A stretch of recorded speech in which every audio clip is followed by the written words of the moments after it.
No, it's okay. Welcome to the We Cool podcast. I'm one of your hosts, Tommy. Over here, I got my other host in Minneapolis, Grant Winkles, and join us is a fantastic comedian. I miss his face. Yep. His beautiful, sexy face. Mike Lester is here. Thanks for joining us, Mike. Pleasure. Honored to be here. Been meaning to come on for a while, so. Yeah, I know. We've been meaning to have you on for a bit. Yeah, but I don't know. I haven't talked to you. Fuck, I don't even know since when. What's been going on with you? What's pandemic Mike looking like and up to? I mean, I would say pretty much the same as everyone else. You know, staying indoors. Yeah. I was telling Pandem Mike. Has anybody ever called you that? I don't know what is pandemic. It's just it's pretty much what pre-pandemic was. You know, like I barely talked to anyone. Yeah. Well, you've been a yeah. It works. I don't mind it. I was on your side a little bit for a long time. I'm like this week, there's been a pivotal change. I'm kind of at my wit's end. Like I think it maybe, I don't know if it's the cold or just maybe it's because I just did a 7-day fucking work week, you know, and I get a break for a couple days, which is nice. But it's just like I want to go and hang out with somebody inside so bad. You can go hang out with a singular person inside. I mean, you can, but like, but people like don't want to. They're not like. I want to be in a normal social circle. I've been yearning for that, especially this week. Why don't you go hang out with your partner? I mean, I do. I think that's kind of. So, but she. I think that's what he's talking count. about. She doesn't count though. I mean, we've been hanging out a lot, and you're pretty tired of it, huh? That's cool, Tommy. Imagine what she's going through, Tommy. I'm already sick of your voice. If I had to hear that voice, God, I would have shaved your goddamn head. First of all, your voice is terrible. Okay, I got a great voice. No, you have a fucking terrible voice, terrible face, ugly mug. You sound like a duck. You look insane. You sound insane. You sound walking on the street. If I had children seeing you on the street, I would be absolutely terrified for those children. It is you're an abomination. I'm glad you're staying inside, and I'm glad you're continuing to be a hermit, because boy we do not need that from the world. Doesn't need that from you. But it is really good to see you. What did that stem from? That kind of like defensive backlash you just did? What was the one thing I said? Was it defensive backlash, or was it just calling it how I see him? Mike, we've been going over notes for weeks on how to defend you. We're playing defense on you. We've been watching tapes, studying your behaviors, your quips, your comebacks. So. Oh, okay. Tommy's a point man here. Well, don't gas yourself too early, Tommy. I'm just don't gas out too early, because I always have something. You know, I'm off a 9-hour shift. And this was a good one. It was the job you chose. Yep. Gotcha. Little burnt out, and just kind of sick of everything. The job you chose, right? You're sick of it. In the place you chose to move. Mike, how's I Love You Manna going? We forgot to mention Mike is one of the hosts of the great I Love You Manna podcast. Go subscribe to that. Great. No, no backlashing on there. I mean, if you want to go and listen to just three friends kind of talk about what they love, I would recommend it. 100+ episodes deep, but yeah, it's ostensibly about a child's card game that we talk about maybe 10% of the time. Yeah, I was listening to it recently. I don't know if you guys brought up Magic the Gathering one single time, the whole episode. Yeah, I mean, that's what I'm trying to do anyways. Yeah, I like it. I'm just trying to stop it. I'm trying to get I Love You Manna to end. You're trying to end the podcast. Yeah, I've decided actually quitting. I want to do something new.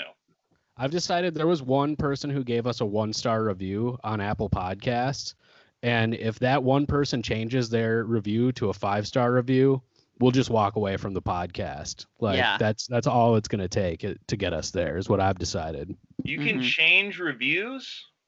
No, yes, you can actually. You can amend if you left the review, you can amend it later on down the road. Yes. That's great stuff, dude. Yeah, the 1-star review keeps us in check. Yeah, navigate over there, Mike, and just change it over to a 5-star review, and we can end the podcast right now. I don't think I've ever reviewed a podcast. You should at least go and review your own. Mike, are you working these days? Yeah. Where are you working at? So I have a little project coming out. Actually, part of it already came out on Amazon Prime. If you want to go watch The Browns, it's a drag queen sitcom. So we got 3 episodes on Amazon Prime right now, and now it's just the holding pattern of waiting till COVID stops so we can shoot the next batch. Okay. How'd you get involved with that? That sounds pretty cool. It was basically just originally my buddy John Mark is like the showrunner and creator of it. He started an Instagram show with a RuPaul OG, Tammy Brown. It's basically like a family sitcom except with a bunch of drag queens. And you have like, to me, 2 of the best like comedic performers in like Tammy Brown and Kelly Mantle, basically just like leading this charge throughout each episode, and it's fucking incredible. Yeah, is it like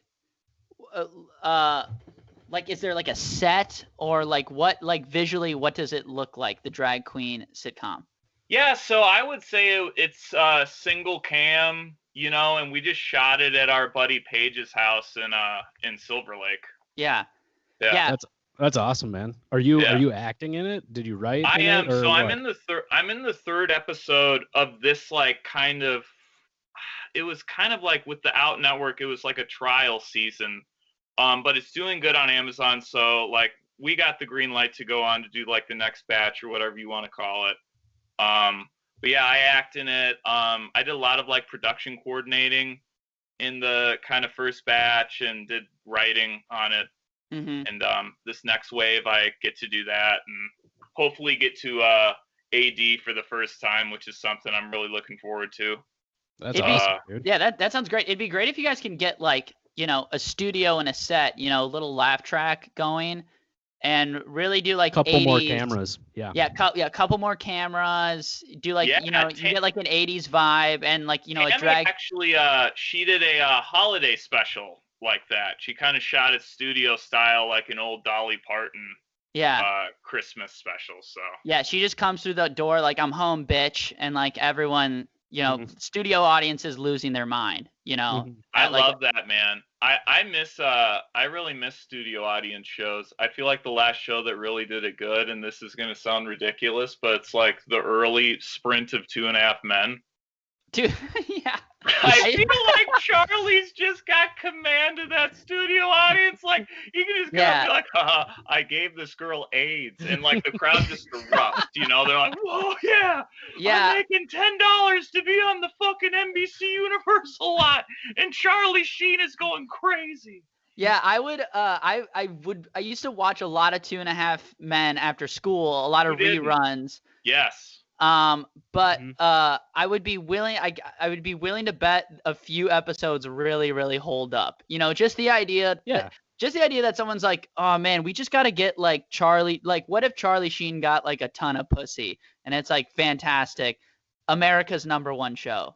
It's the role he was born to play, and he's played it over and over and over. You don't fuck with that. You don't fuck with success. Yeah, we actually did a couple watch-alongs for I Love You Man, like the Patreon. We watched like these terrible old Charlie Sheen movies like The Wraith and Arrival, and it's just like all bets are off. Like he's sweaty in like every scene. His eyes are crazy.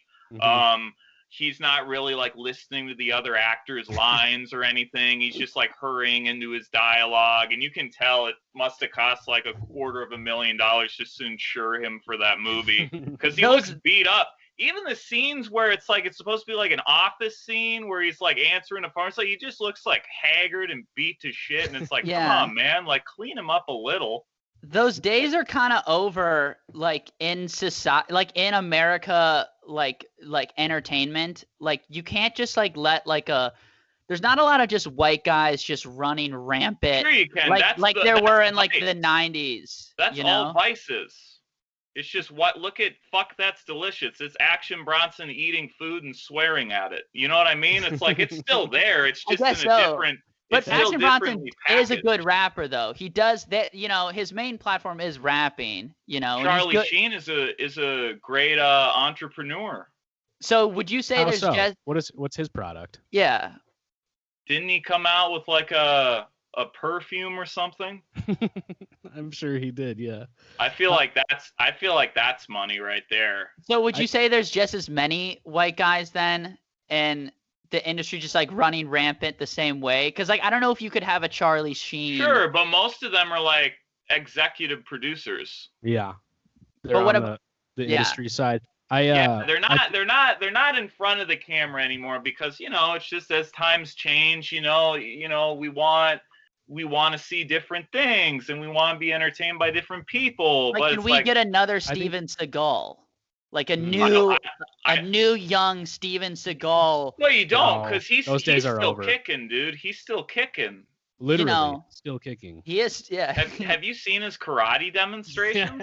Yeah, they're fantastic. He fights people from a chair. He doesn't even have to move. Yeah, he beats them easily from a chair. Wait, oh my God. That was like my mom's main crush. So I've seen a lot of Steven Seagal. Oh, she's hot for Steven. Yeah. Oh man, I feel like that era, one of those eras ended when Heath Ledger died for sure. Like I just Steven Seagal era. Like he saw the headlines, like damn it, the Joker died. I'm done. I really wanted to do a movie where I just kind of sat in a chair and the Joker came at me. I just kicked his ass. Beat him up. Steven Seagal's at home and he's just like, one great actor died. We can't lose another. Like I need to get my shit together. He needs to retire. Yeah, I can't be, acting and going as crazy as Heath Ledger. We're on the same plane, him and I. Tommy, going as crazy as Heath Ledger by hanging out with the Olsen twins and drinking and taking prescription drugs. Yeah, so crazy. And of course, playing the Joker. That would mean we get a Steven Seagal Joker as well, which is I'm down for that, honestly. I love it, dude. Go crazy. You want to know how I got these scars? Mm-hmm. Our mutual acquaintance Aaron, did you see his take? He wants a Nicolas Cage Freddy Krueger. I think that's really good. I think that's a whole toy section at Target right there. I think easy. They have like a very similar like body type already. Yeah. Very similar posture, facial structure. Mm-hmm. I think that would be great. I'm like one of Nick Cage. I think Nick Cage is like one of the best actors. I think he's fantastic. Yeah. I'm down for him in any role. And he's got a Freddy Krueger body, which makes him love him for the role. He's like funny. He can be like a great actor, and then he can just like put out like a dog shit movie, and it's like the funniest thing I've ever seen. Oh yeah. Well, it's just forgivable. Like he's done enough good stuff to where it's like Ghost Rider. It's like okay. Also, do you know why he like came out with so many movies? Like there's like that like maybe 8-year span where he got casted in them. Well, no. He was broke, right? There's a reason he got broke because he couldn't stop buying like multi-million-dollar art and putting them in like a castle. And comic books. He had like the world's largest comic book collection. And they're like, his agents were like, you gotta stop buying like these Picassos, Nick. Like you can't afford it. And he's like, no, I'm gonna go broke off buying, and which is like the funniest way to go. Well, you broke. He just had to start smaller. If I were Nick Cage at that time, I would have just been amassing Pokemon cards. Like Gen 1. Money. Oh, dude, a fucking pack of Gen 1 goes for like $7,000 now. What? Yeah. From like, so that'd be like 19. So they're celebrating their 25th anniversary, and cards really started circulating in America in like 1998. So yeah, like the cards we grew up on, if you held on to them. Shit. My mom sold all my Pokemon cards at a garage sale to a mentally disabled kid down the block from me. And honestly, I haven't talked. And he's a millionaire now. Yeah. He's so rich. That kid's a millionaire. She sold him to Edward Snowden. Yeah. I definitely had a whole page of holographics, so I'll go ahead and demand an apology from my mom. I think it's more than $7,000. I think it's $70,000. No. Yeah. What is that very specific cards and like an unopened it's from pack like first too? wave, like the original blue with the Pokeball on the back. Yeah, I definitely had those. Yeah. Mm-hmm. I had a bunch of holographics. Sorry, I love talking about collectibles. Yeah, I actually didn't even realize how much money there was in Magic cards. Oh yeah, dude. Really kind of blows my mind, honestly. I hold it over Kagan's head whenever I can. Like, what are we talking? Like, what's your collection? Do you have thousands of dollars worth of Magic cards? It's a couple grand. It's nothing insane. Like, I know people that like collected from the beginning and have amassed like it's close to, 6 figures. Yeah. Jesus Christ. If you keep a box sealed. That's fucking insane. Yeah. My scarcity too is I was looking at my old Pokemon cards. It's like, look, who do you find to sell these to? Yeah. Who do I sell these to that's gonna have the money? You go to the park. You find some kids, and you make some. I feel like they're not gonna have the money I want though. I got to go to like a really nice park. I got to go to like a ritzy. I got to come to New York. We got to go to the Hamptons and sell them. Yeah, you got to go to the Hamptons. You go find some. You find some kids. Yeah. And yeah. You make and if they don't want to buy that, then you also go, I have weed, and then they might also want that too. I feel like, Tommy, you and I just go halvesies, get a gun, go to the Hamptons, do the Pokemon card front, and when the kids, when they squirm, take it all. Yeah, we go buy a gun, and then the guy's like, what are you using this for? And I'm like, well, I'm going to the Hamptons, sell Pokemon. He's like, I know just what you need. Come over here. He's got a special piece for me there. You guys really would be able to like pull a Squirtle pistol. He's like, look at this shit. I designed this for my kid, but there was a misfire and now it's for sale. Yeah, you guys would be the perfect two people to pull something like that on some children. Yeah, and then the kids are you look like you guys look like the bullies from A Christmas Story together. Yeah, I'd pull a gun on some kids. Well, the kids are gonna run away and they go like, Mom, one tall man with a terrible voice pulled a gun on me. One a smaller man, also very lanky, very hot voice. The kids is gonna say, he had a very soothing, manly voice. But those two guys, they pulled a gun on me. Oh no, man! I shut my eyes and it's like I hear my Aunt Renee. It's like I'm talking to like a snappier Aunt Renee from like the early 90s when she used to roast me for playing Sonic. Oh, okay. She'd be like, how's he going in a loop? You'll never do that. Here, feed me that line. Wait, so what's the line again? I'm sorry. How's he going in a loop? You'll never do that. Go ahead, action. How's he going in a loop? He'll never do that. Dude, you own the White House in Omaha, Nebraska, dude. All right. Well, it sounds like it's better than this fucking room I'm staying in now, So it sounds like a good life. Dude, yeah, she killed it. Good investments. Tommy, we have old business from last week. Yeah. What was the results of that survey that you threw out on Twitter? Yeah. We've been debating the legitimacy of 69ing as a sex move. Sure. Care to weigh in on that? Yeah. Well, should I do the results first or Mike's take? Let's hear what Mike has to say first. Okay. Yeah. So Mike, 69ing, overrated, underrated, perfectly rated. How do you feel about actually doing the sex position? I think it has a place. I think it has a place in some situations. Not a go-to. Not necessarily a go-to, but there's a time and a place for everything. So I think that's a pretty good take. Way to play it safe, Mike. You coward. But if you had to pick between 3 options: overrated, underrated, perfectly rated, which side would you kind of lean towards? Did we lose him? Oh. No, I would say probably just perfectly rated. Okay, so perfectly rated and underrated scored. So there's like 260 votes, which is a decent poll. It's a pretty good poll. And I think about 42% perfectly rated, 47% overrated, and a very small, whatever, do the math on that, 12 whatever percent, or 15, I don't fucking know, underrated. So most people are like, again, there's a time and place, but I think I had a hunch that more people were gonna say overrated, because I think there's a lot of better sex positions. It wouldn't be in my roster to go to. I'm just trying to get to my. I'm not frazzled. I'm just trying to get to my point. But I don't like conflict, dude. No conflict. I don't want any conflict. Well, if you let me finish, 69ing would be Stop lower. Stop arguing with him, Tommy.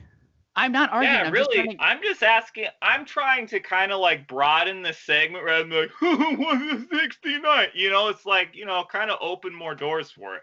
Yeah, that's what I am trying to just get through why it would be lower on the roster. There's other things, and I think, the majority of people agreed with me. You only have, I would say, you won this. I don't know.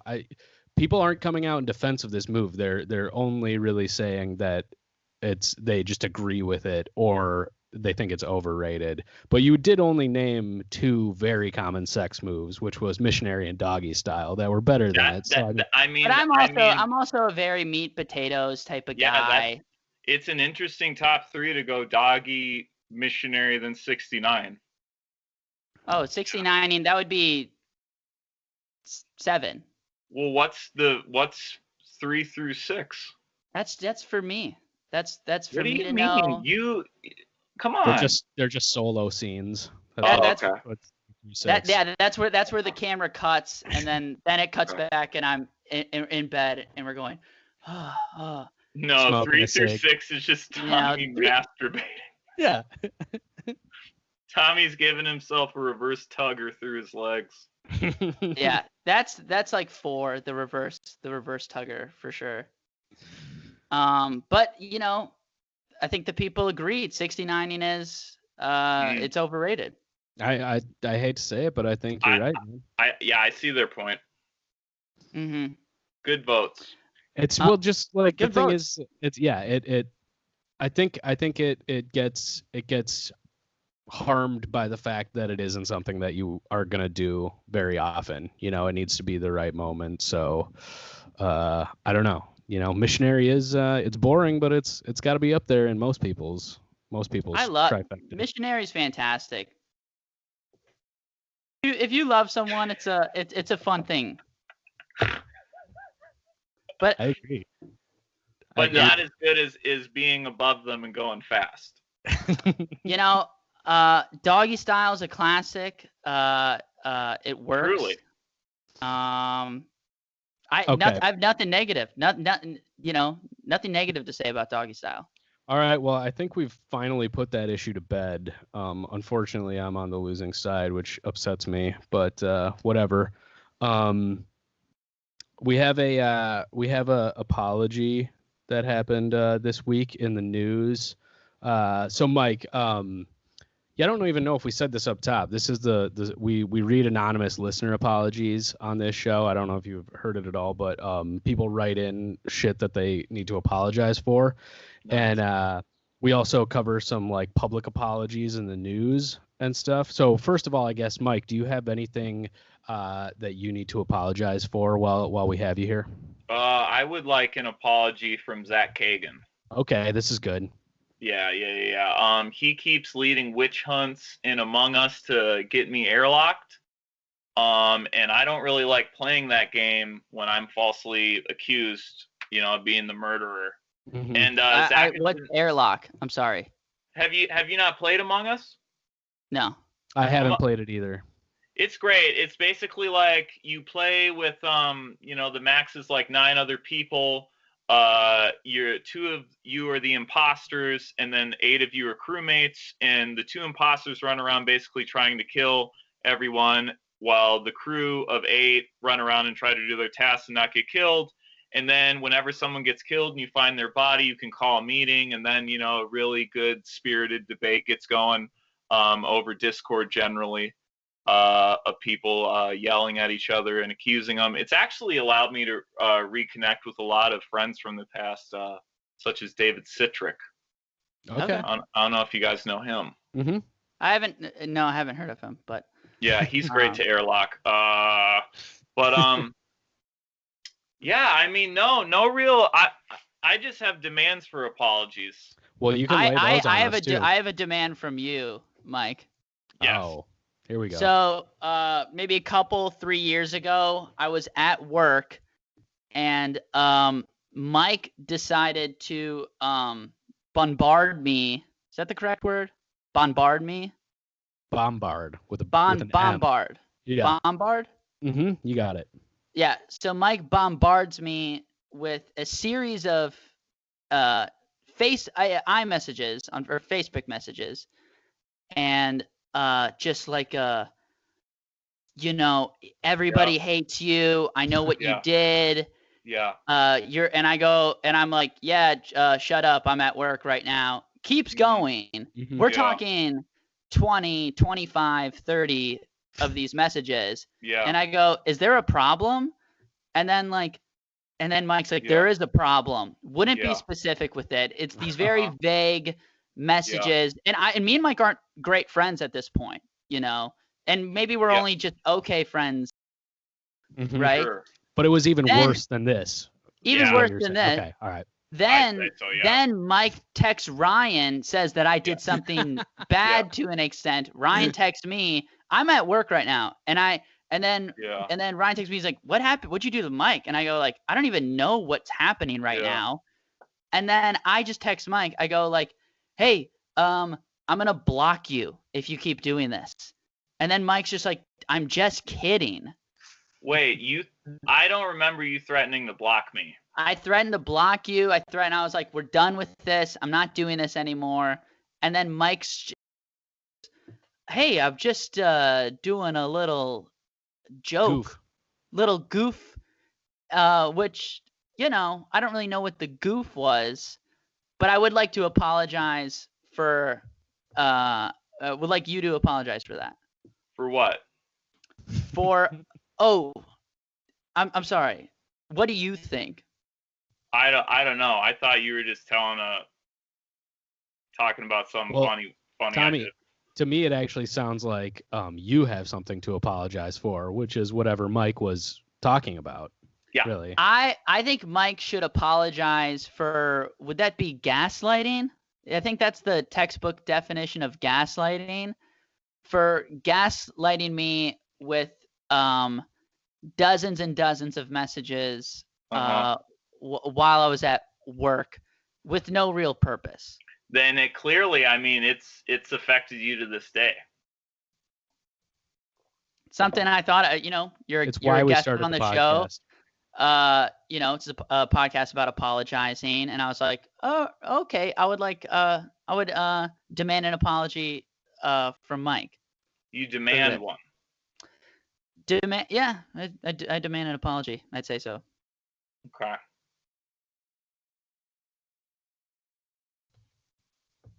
My bad. Yeah. Tommy, I am sorry if you felt like me seeking the truth from you, that you misinterpreted that as what truth? Gaslighting. Well, about what you did. And what did I do? You tell me. Yeah. Tell us all, Tommy. Quit trying to hide it. No, actually, you tell me.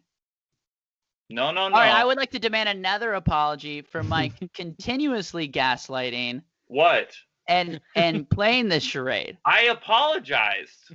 You apologized for gaslighting me while I was at work. That's what I just did.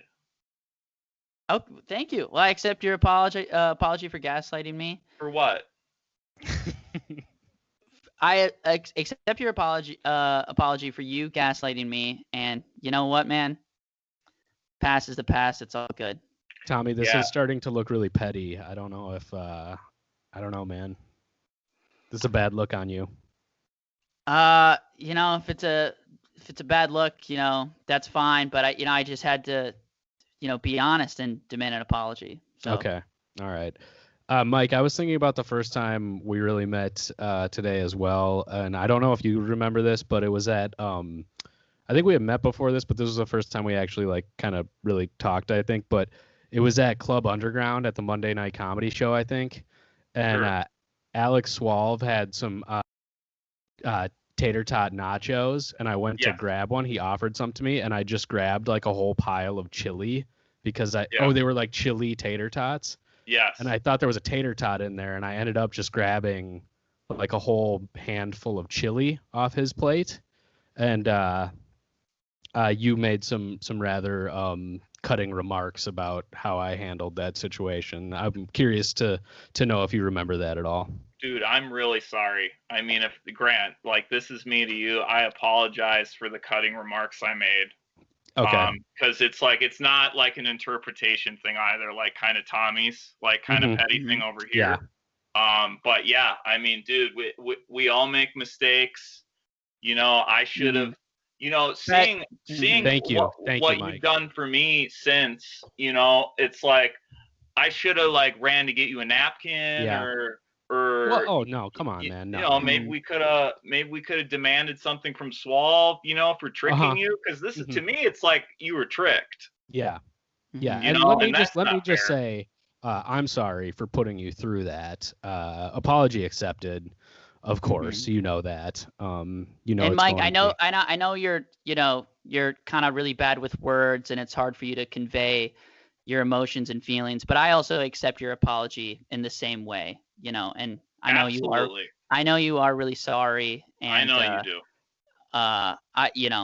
I also accept your just as earnest apology to me. Yeah, I mean, as you did to Grant. This is nice. Listen, Tommy, as I think about it more, it's like, you're right. I do owe you an apology. You know, it's like you're coming into comedy, and, you know, I should be, and I think I'm getting better at this as far as just like, you know, it's like, you know, I want to be supportive, you know, rather than, because I know we all, you know, can kind of barb at each other here and there. But, you know, what I did was just completely uncalled for. And the fact that I rallied Ryan into it to make it seem more legitimate, to like scare you more, to the point where, you know, you were already at work, you know, you probably weren't having a good time at work. And, you know, I just sent you a barrage of Facebook messages that probably didn't help, you know, and I am sorry for my mean-spirited messages. Yeah. Well, okay, yeah, man. One, apology accepted. Two, on the flip side, so now in Mike's defense, extremely funny to like wake up, you know, it's like 11 a.m. Mike's probably just, you know, getting out of bed, you know, and then just be like, you know what I'm going to do for the next 2 hours is fuck with this new That's and then it's Tommy, very funny. To pause for a second, it's like, I wish it were that premeditated, right?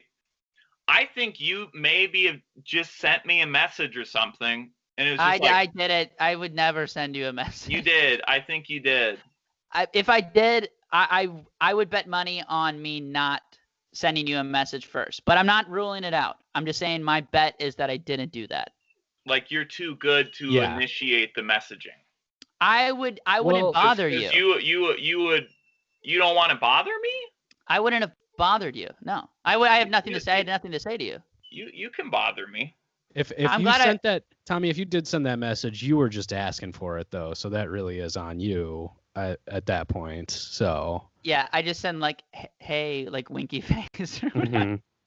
Yeah, this was around the time where every time Tommy would see me, he would floss very close to me. Like to the point where his crotch was like almost touching my crotch. And you know, I let it go. I let it go. Mike flossed too. Mike loved flossing. And Tommy, exactly. I was encouraging because I'm like, okay, Tommy is like letting his barriers down around me. And Mike loved a little crotch to crotch flossing. You want to foster young talent. Well, yeah, it's like, we got the fists between us. So, I mean, it's not really, there are times where Tommy tried to get closer and I'd just be like, okay. Mike would look at me and he would even whisper to me in many, green rooms and open mics around the scene. He'd go like, let's do a little crotch to crotch flossing. And I'd be like, I'm so glad you asked. And I would do this to Tommy during shows, like when we were in the showroom. I'm like, let's do it. Let's try to get a little steam before we go on stage. Yeah, like, you get a little fired up right before you. Yeah, get a little steam going. No, that's the way to go. But man. Those were the good old days. The scene has changed so much. I'm sorry about the hurtful eye messages, Tommy. No, it's fine. It's Grant, one time.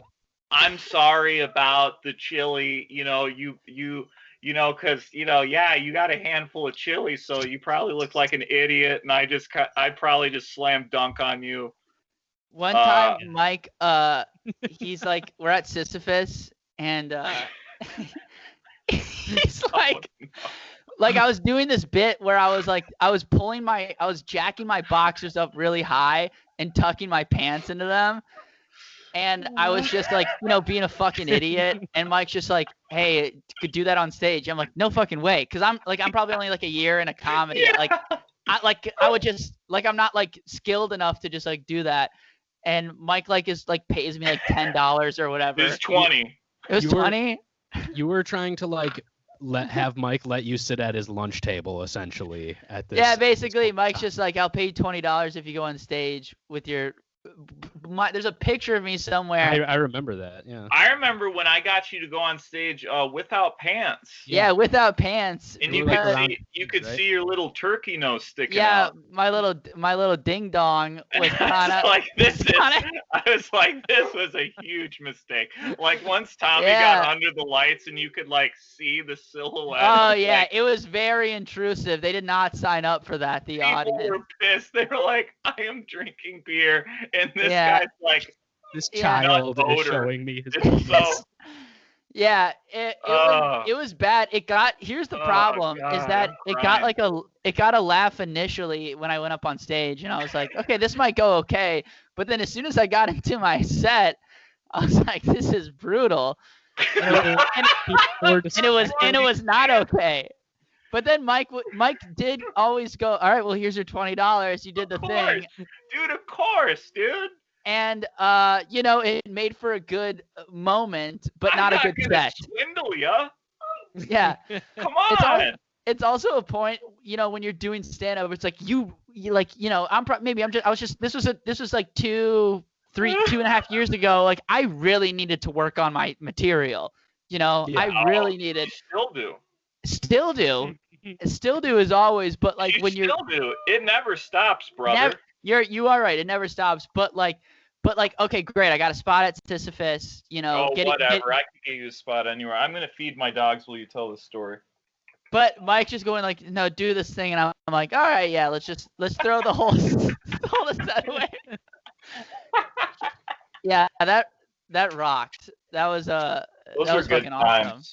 Those were good times. Those are good times, man. Yeah. Mm-hmm. Yeah, man. I feel. Oh, one second. I'm sorry. What's up, Grant? No. I was gonna pull up this thing from the news. Except I've never done. Have you guys ever used Watch Together? This website where you can stream the same video together. Maybe I'll just try and share my screen instead. Do you guys ever do this on Google Hangouts? No, we don't really. We use Zoom when we're in the studio. Is that what you guys record on? Google Hangouts? Google Hangouts is great because it's like the screen sharing's already there, and it's just. That's what you guys do for the podcast? And it's free. Yeah, that's what we got to do now, but Tor makes it work. Okay, let me just try and do this screen share. Damn, dude, I miss Tor, man. He's really into Warhammer now. Oh. He's building miniatures. I don't even know what Warhammer is. It's just like it's like Magic the Gathering except with miniatures. I barely know what Magic the Gathering is. I'm so like out of that world, so out of touch with that. Yeah. So it's just a game, dude. It's just games. It's just a fucking. You play any games, Tommy? It's just no. I kind of like read just read books and watch shit on Netflix on my free time. This is the segment where Tommy pretends to be smart. Yeah, that's the thing. I'm really. What book are you reading right now? I just finished Brothers Karamazov. I think I'm pronouncing that incorrectly even, but just like I'm a slow reader, but I've been reading like Dostoevsky, and it's fine, Yeah, I bet it sounds good.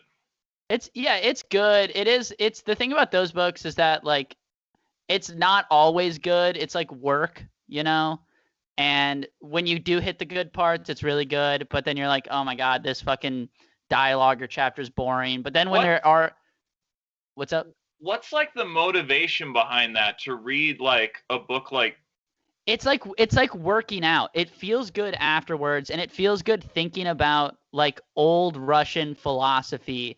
It feels good like when I'm on the train thinking about it. And then it does feel good reading it sometimes, but it is like going on a run, which there's like parts of it where it's like not enjoyable. I'm being honest. I'm like a dumb guy who like forces myself to read like smart shit. I'm not like, ooh, it's riveting and great the whole time. I'm like, no, it's like boring, and then it's also awesome, and then for the most part it's just fine.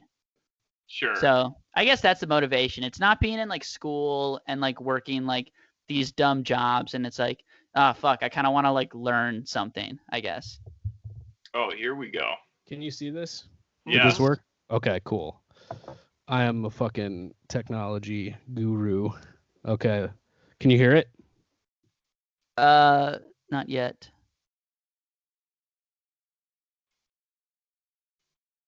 No. You can't hear it?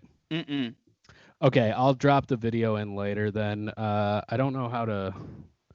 Yeah, all right. I spoke too soon about that whole guru thing.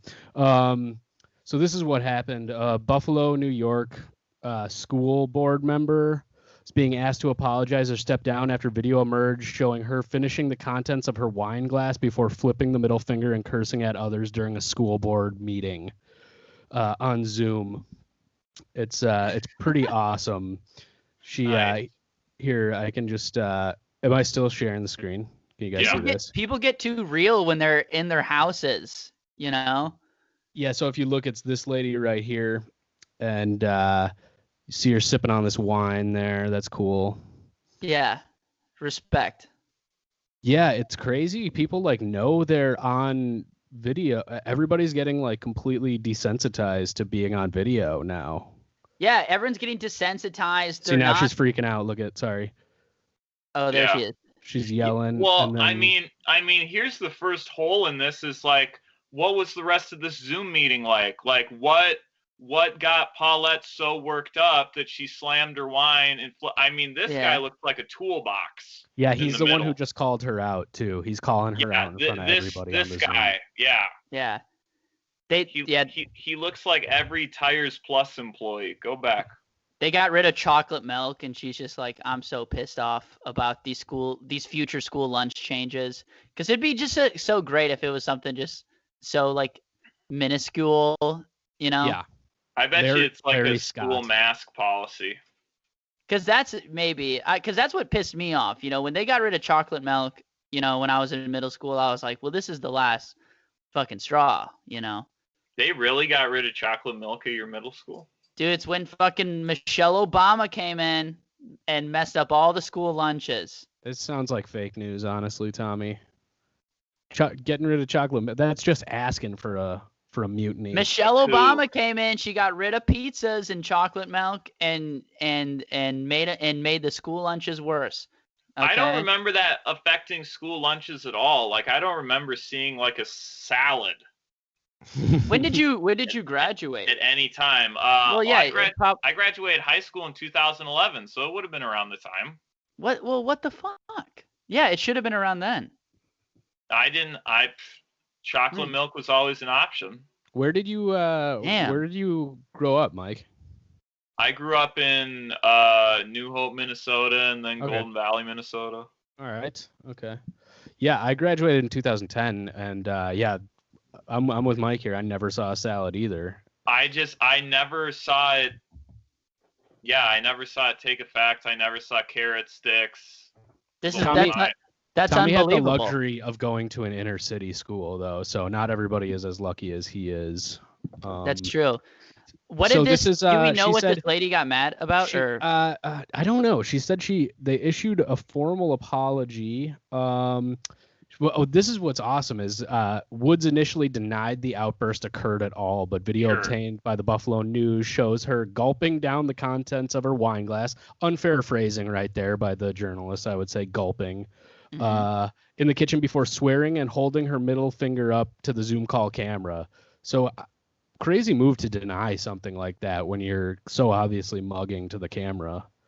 I would have confirmed that immediately. If someone would have reached out to me, I'm like, yeah, absolutely. Mm-hmm. Yep. I mean, if Dogface, he becomes, a global phenomena off of fucking riding a longboard and drinking cranberry juice. Yeah. What could Paulette do? You have to take advantage of these opportunities. She could be going full on viral. She could be going galactic right now. Yeah, she needs to be drinking wine, doing something, and flipping off the camera, and then we got a sponsorship on our hands. I mean, listen, guys, that's a Cameo profile if I ever saw it. It's like, pay me $50, you can hop in this Zoom meeting with me, and I'll flip you off and drink wine. Yeah, it's great. So. We have a twofer here because the editorial board is calling for her to apologize for rudeness, and she did come out and apologize. Let's see what she said. I don't know. She said, "Shut the fuck up, bitch. Shut the fuck up," is what she said on the Zoom call. Sure.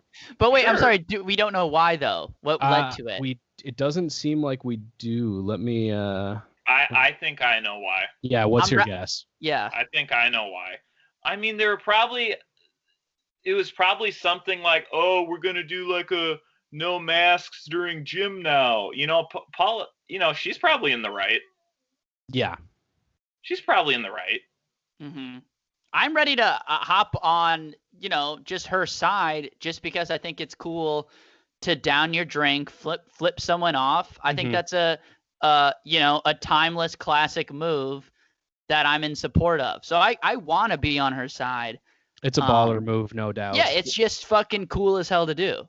When I worked at a startup, we would like finish our White Claws and like fucking headbutt them and then do the double bird.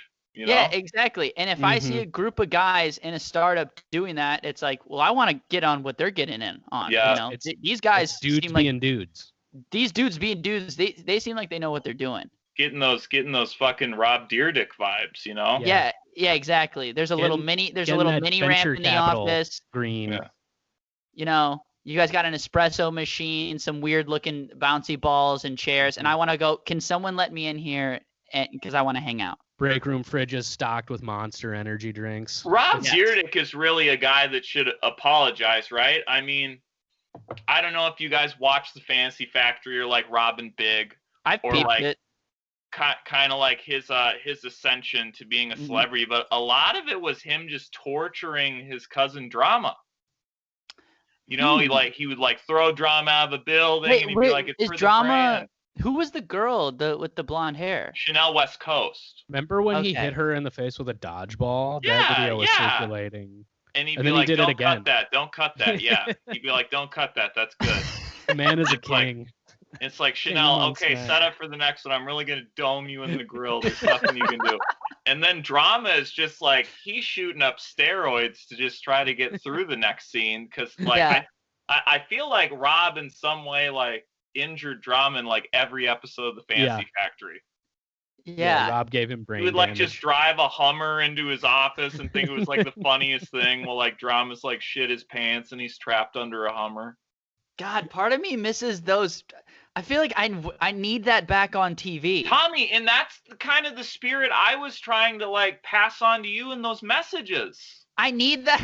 So it's like, do I really need to apologize, or do you need to thank me for keeping that brand of bully humor alive? That's such a good fucking counterpoint. Do you need to apologize for being cool, for trying to carry the Rob Deerdick energy? Yeah. And I'm making you apologize for being, if not as cooler than Rob Deerdick.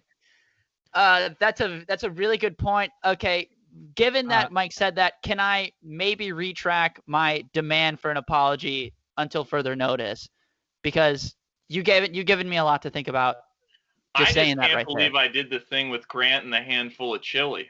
Yeah, I'm sorry. I can't rescind that demand for an apology. Well, I don't expect you to, because that's heinous. That was over the line.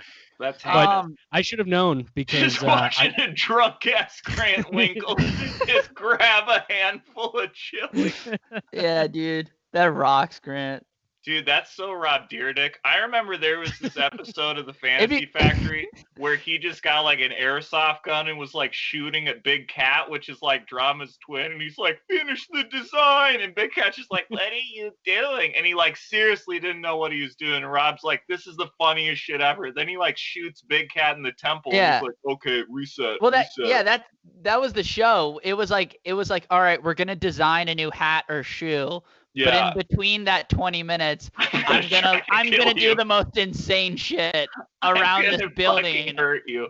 And MTV is just like, here's 3 more shows. Yeah. Grant, that's so great. Like, great that you just grabbed chili. I'm just imagining you grabbing like a handful of chili, like putting a little bit in your pocket for later. You know. Yeah. I feel like with Ryan, you know, if we want to include him in it, should like restart, you know, what's like our version of like Jackass, you know, like the Fantasy Factory, like what can we do? Yeah. You know? No, that's a really good point. Well, what would be just a kind of new, like a 2020 version of doing harm to yourself, but it's not the same way Jackass would do. Oh, like we go around and we try to get COVID. Exactly. Yeah. Yeah. Remember when kids were doing that at the beginning, when they were like licking the airplane toilet seats? I'm Mike Lester, and welcome to Sturgis, and I just run through Sturgis like with my mouth open, and then like cut to me 2 weeks later, just like on my tummy, fucking just going through it, and you guys are like, "Oh, you fucking pussy! Oh shit! You couldn't get Sturgis," and then like What I loved was when Bam would like beat the shit out of his dad. So it's like maybe I'm like sprayed out, you know, like waiting to get into my ER tent, and Tommy just runs out of a closet and just like wails on me. Mm-hmm. Yeah, I feel bad for Bam's parents, man. Why? They're rich as fuck. Puts pepper spray in your ventilator. Yeah. Oh, you need some salt with that, Mike? And I'm like, just dying on camera. Yeah, so she did apologize. We'll just wrap this up. That's apologized. Ridiculous. She should not have apologized. Yeah, she definitely should have just launched a TikTok. Just launch a cameo. Just get her a cameo. Yeah, you're totally right. Get her a cameo. Hey, man, that's why you're the Rob Deerdick of the Minneapolis comedy scene. You got to monetize. Okay, so we'll wrap up here on this. We have an anonymous listener wrote in an apology. So if anybody wants to write in an apology, that is grantwinklescomedy.com/wecoolpodcast. And do we need to wrap this up? How do we, Tommy, Mike, do we accept this lady's apology for having a breakdown during her Zoom call? Are we going to accept her apology here? You know, I absolutely accept the apology, but I just don't see the need for it. I agree with you. Yes. Yeah, and I'm on the same page. There's 2 sides to every story. I feel like this guy, I mean, the really bald guy in the Zoom meeting, like I didn't like the look of him. I feel like he had an agenda to bring Paulette down or something. Like maybe he's fucking muscling for her spot. Like who knows? Yeah, I agree. His face upset me. It does say that she was upset over a contentious superintendent salary debate, which doesn't seem. I don't know. I didn't know they could fair. get contentious. Why would you discuss that in a fucking Zoom meeting with multiple people? That should be a one-on-one thing with like HR media. Yeah, she's totally right. Fuck that. Okay. All right.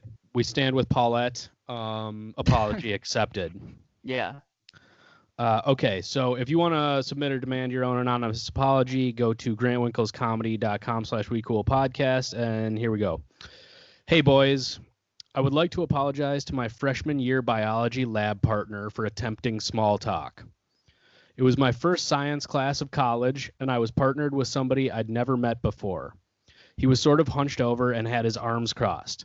Since it was a 3-hour class, I thought I'd introduce myself and talk about each other's majors. When he started filling out our lab sheet, without thinking, I said, "Hey, we're both left-handed. That's cool." He then very purposefully looked down to his right hand, which did not exist, and said, "Yeah."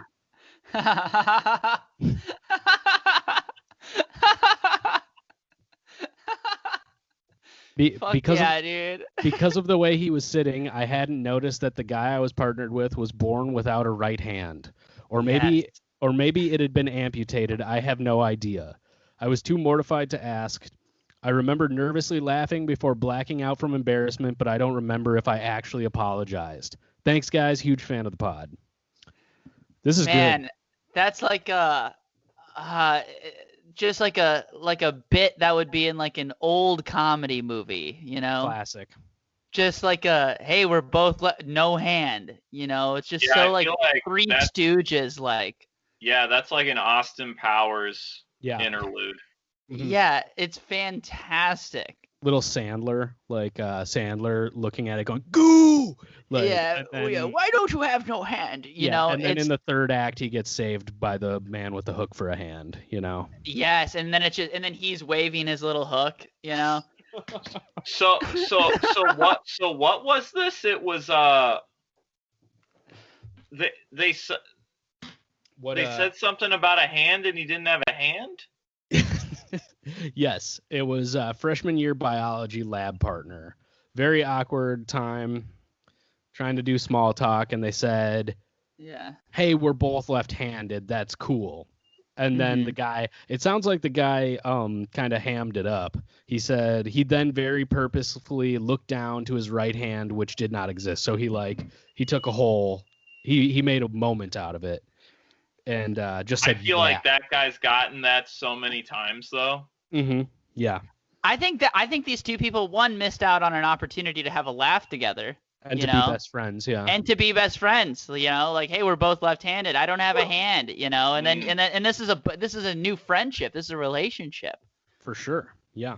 If you're already missing a hand, you know, there's no need to be a diva. You know, just kind of roll with it, man. The guy's like, "Why are you majoring in biology?" And he looks to his no hand. He's like, "To recreate what was taken from me." He starts screaming. I don't know. I feel like if I had one hand, I would use it for I don't know. I would probably do this just to fuck with people. Don't you think that would be like one of the silver linings of having physical defects like this?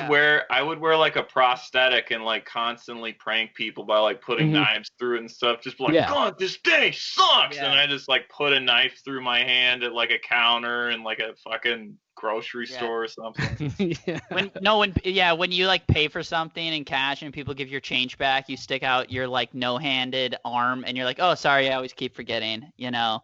Yeah. Like, the change just falls to the counter. You know what? Yeah, I think there's plenty of room for fun little bits. This literally is like a running Adam Sandler bit because I just realized Chubbs has no hand in Happy Gilmore. Yeah, and that's right. And what's his face? Gator took his hand. Yeah, the Spanish guy, Turturro, has the black foot in Mr. Deeds. Yeah. We're learning more, and like Adam Sandler also likes cross-eyed people as a big character trait. Yeah. So like physical deformity are very funny. Yeah, he's the king, dude. Yeah. He's the king. Yeah, you don't get up there for no reason. Yeah, this is awesome. I think this is hilarious. I I don't know. I would probably freak out if I did this, though. Yeah, and he laughed it off, or... I think this person feels bad because of the awkward exchange, and they're apologizing for the awkward exchange. But I think the exchange could have made room for a great moment because it sounds too wonderful and funny to me. Yeah. Well, okay. Let's be honest, though. This is like grade A party anecdote material right here. Like this, whoever submitted this apology is going to be eating off this anecdote for the rest of their lives. Oh yeah. Because the other day, my dad, this happened to him this past year, like almost the same thing. He was at a bakery at the farmer's market getting bread, and he like could barely carry the bread, and he goes to the guy who sold it to him. He's like, if only I had one more arm. And the guy goes, yeah, you and me both, buddy. And the guy's got one arm. And it's my dad's favorite story. He needs that's the one joke you need for your entire life, and you'll just coast and you'll be fine. I mean, that's this is not happening story. Absolutely. Yeah. Well, we accept this person's apology, I will say, one, but also like two, like you had a fun moment and they should be happy about that, I think. Yeah. I think hopefully the person who's missing a hand has matured a little bit and learned to lean into it and really ham it up. I hope they're a successful YouTuber. Mm-hmm. Me too. Yeah. Me too. I hope that for everybody, really. Have you guys ever committed a faux pas like this? Ever like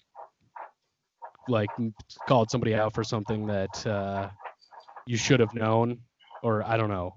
Does anything come to mind? I mean, I don't know what your guys' like the first time you noticed Kagan's deal. You know. Well, okay, so our friend Zach Kagan, host of I Love You Mana. Great friend. At Zach Kagan on Twitter. At Zach Kagan. Yep, started out with comedy with him. He's missing many, not missing, but he has stubs for fingers, for many of his fingers and some of his toes, and it's a birth defect. And when I noticed, I knew him for 2 months and we were good friends. We were good open micers, and the way it is. Still are good friends, good open micers.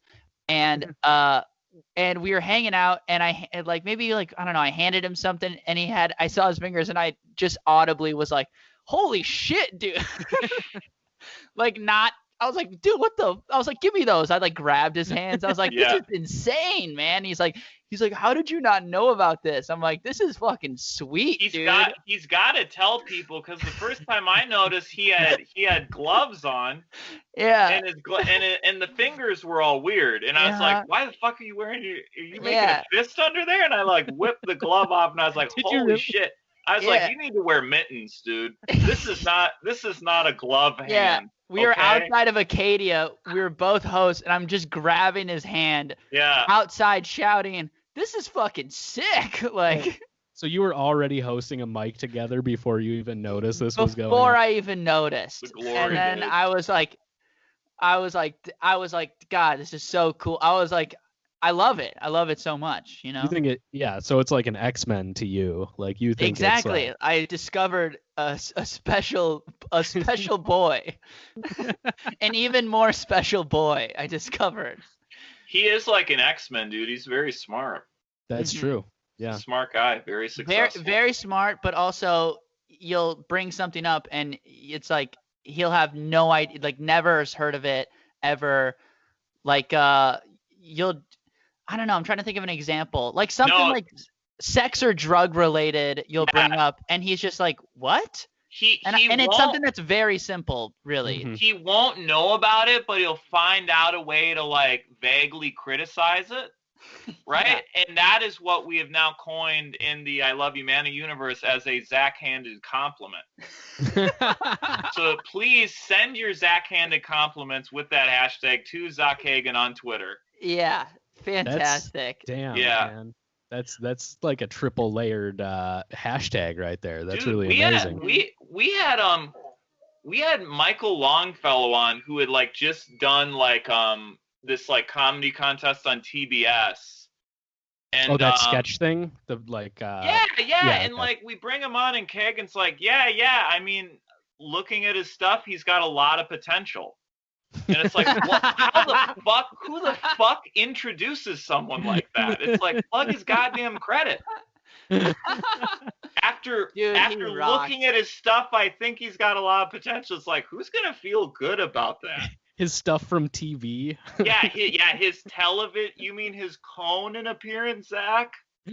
God, just Zach's that rocks, man. Oh, dude. I mean, I get a little, because of course it's like you don't want to offend your guests, but it's just like it's incredible. I'm so blessed to have been able to do a podcast with Zachary for the past. You guys have years. to check out their podcast. It's hilarious. They it is a Magic the Gathering podcast, but I've listened before. Zach and I rip each other to shreds. It's three very funny friends hanging out. Yeah, it's awesome. So yeah, let's wrap up on that. I say we accept sorry to the one-handed man for this faux pas that was committed in the freshman year biology lab. Listen, if Zach Kagan has the confidence to wear gloves, this guy can get over it. Yeah, I think you're absolutely right, Mike. Because those are straight up, like, it doesn't even, nothing fills them, so they're just like, it's like a scarecrow hand. You know what I mean? When you look at a fucking scarecrow in a cornfield and their hands are like flicking around like this. Yeah. It's like, what the fuck are you doing, man? Have some goddamn respect. Yeah, dude. Oh my god. Throw a fucking chopper mitten on there. Yeah, exactly. I feel like he switched over to those because he also became a winter biker, which is just also psychotic. He tells this great story on a recent episode. The episode's name is Name a Phylum, but Zachary tells this story where he's like listening to a podcast and he accidentally runs through wet cement like in his neighborhood, and he runs like so far into it, like there's no way of like ducking it, like I accidentally stepped in, like he like Hollywood Walk of Fame's like through a fucking residential neighborhood of like a 40 by 40 thing of cement. A construction worker like chases him down, like runs after Zach. Zach flees. Yeah. And the guy takes off after him, and he's got an open mic to get to. Oh, dude, he's got nowhere to get to. He ran to a school field. He was so scared. I'm like, why are you scared? You fucked up this guy's work. Me and Zach, ran a comedy show for a couple of years, and he'd pick me up, at my apartment, and we would go to we would do it at this comic book store, and he would drive, and he was so bad at driving that eventually it got to a point where I would make him get out, and I would drive the car because he hates it. It's atrocious. I've never seen a worse driver. One time he was trying to parallel park, and he just started going towards the middle of the street in the complete, like just full on turning the steering wheel in the opposite direction. I'm like, yeah, you gotta get out now. I gotta do this for you. But yeah, he's a sweet guy. Boy. He's a sweet boy. So yeah, go listen to that podcast. Mike, you got anything else to plug? I Love You, Mana. Watch The Browns on Amazon Prime. There's only 3 episodes right now, but the more people that see that, the better it is for us. Just if you want to follow me on socials at Just Mike Lester on everything. And hopefully, we'll be doing some cool stuff in February and the spring, and maybe I'll be back on again soon, and I'll actually have something to apologize for. Yeah, go out, live your life, and try and figure out something you can apologize for. You lived such a blessed life so far, though. It's hard to imagine, really. Tommy, anything to plug over there, Tommy? Nothing to plug. Nothing at all. I mean, just forget about it, Nothing to see. That's what's so hard. Like, if we can go all the way back to the beginning of this conversation, where you're like, "What's Pandemic Mike doing?" And it's like the same. We're all doing the same thing. It's like we're slowly going crazy indoors, Mm-hmm. I'm going crazy. I miss hanging out with people, and I really miss doing stand-up. And yeah, that's just about it. Dude, I miss getting nut to nut, flossing. So bad. I miss that so bad. It's the pandemic has taken so much from all of us. Really is a shame. We've suffered the most, and that's what it is. All right. I actually do have an apology for Zach Kagan for there was a time it was towards the end of last year where Zach was harboring an old pumpkin in his apartment to the point where he almost got evicted for the stench of the pumpkin. Oh. And I would like to apologize for, roasting Zach about keeping an old fucking jack-o'-lantern in his house for 4 extra months. God, we gotta have Mike and Zach Yeah, we on. could have both you on for sure to hash out some of the disagreements. There's a lot to hash out. We could mediate some things, I think. Yeah, Zach gets so angry at me though. Yeah. He gets so angry. And I don't get it. I mean, even from this, it's like I've been pretty even keel, this whole time. Mm-hmm. Yeah, but you know how to push buttons, Mike, and you know that about yourself. I don't know about that. Well, also Tommy and I executed our defense plan like pretty much perfectly, so that's really more on us, I think. Well, Mike, it was so great to have you on the podcast, man. I really appreciate it. It was really nice talking to you. I loved it. I had a great time. Again, truly apologize for Grant's great fucking chili fingers and Thank you. Tommy gaslighting you that day via messenger to the point where you had to call your parents. I had to have them pick me up from somewhere. Pick them up from school. Yeah. They just had to pick me up. That was just come get me. I gotta get picked up real quick. That's all I need. I need to happen as an adult man. I was like, can someone just pick me up real quick? It's like, Mom, you gotta pick me up because I need to get scooped. I need to get out of here. We'll get Subway on the way home, please. All the inherited mental illness. I need you to pick me up and take me to a fucking Wendy's or something. Exactly. I gotta get picked up.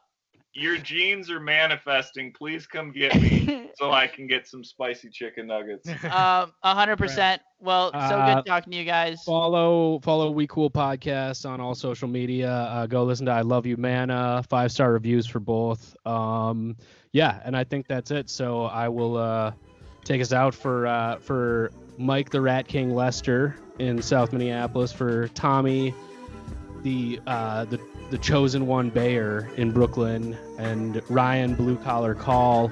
I am Grant Winkles. This has been the We Cool Podcast. Thank you all so much for listening. Bye-bye. Thank you.